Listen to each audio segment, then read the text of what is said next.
La fête de la Fédération. Gravure de Monet et Hellman, réalisée en 1790 et conservée à la Bibliothèque nationale de France. La fête de la Fédération, qui se déroula le 14 juillet 1790, à la date anniversaire de la prise de la Bastille, est sans doute la fête la plus célèbre de la Révolution française. Destinée au départ à garantir l'ordre dans les troupes régulières de l'armée et à contrôler les gardes départementales, le caractère conservateur de cette fête est vite débordé par l'enthousiasme collectif, d'où la Fédération tire son prestige légendaire. Monet et Hellman ont souhaité rendre le caractère grandiose de la scène. La gravure représente le champ de Mars creusé en forme d'ellipse, tel qu'on pouvait le contempler de la loge qui abritait l'Assemblée nationale. La vue s'étend au nord vers les collines de Passy et vers l'Arc de Triomphe dessiné par Sellerier. Au centre, on aperçoit l'autel de la patrie, volontairement privé de dais, pour ne pas séparer l'être suprême de ses adorateurs. On croit y distinguer les robes blanches des prêtres, ils étaient 300, mais cette incertitude même traduit un des caractères de la fête.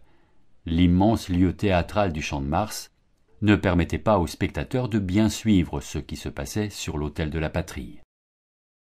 Les graveurs ont soigneusement distingué le défilé des troupes régulières, 50 000 hommes avec leurs drapeaux, et celui des gardes départementales, reconnaissables à leurs 83 bannières de taffetas blanc, ornées de feuilles de chêne, et portant au centre le nom du département. Dans le rendu minutieux de l'événement, seul le ciel a fait l'objet d'un traitement approximatif. Monet et Hellman n'ont voulu retenir ni les nuages noirs, ni la pluie, qui avait continuellement noyé le cortège. La scène est saisie au moment de la prononciation du serment, salué par les canons dont on voit la fumée derrière l'Arc de Triomphe et par la forêt des bras levés.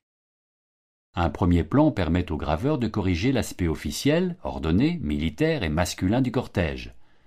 Amoureuses enlacées, grandes sœurs qui enseignent à leurs petits frères le geste du serment, femmes enfin, elles n'avaient pas obtenu du comité de constitution le droit de figurer dans le cortège.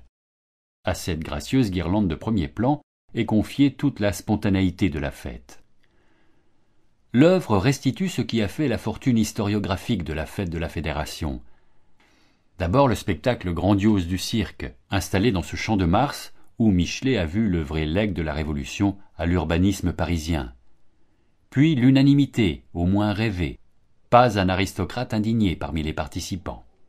Enfin, la simultanéité des serments, article si indispensable à la liesse qu'il fallut le prononcer à l'heure de midi, de concert et au même instant par tous les habitants et dans toutes les parties du royaume. Immensité, unanimité, simultanéité, ce sont bien là les traits qui ont marqué durablement l'imaginaire de la Fédération.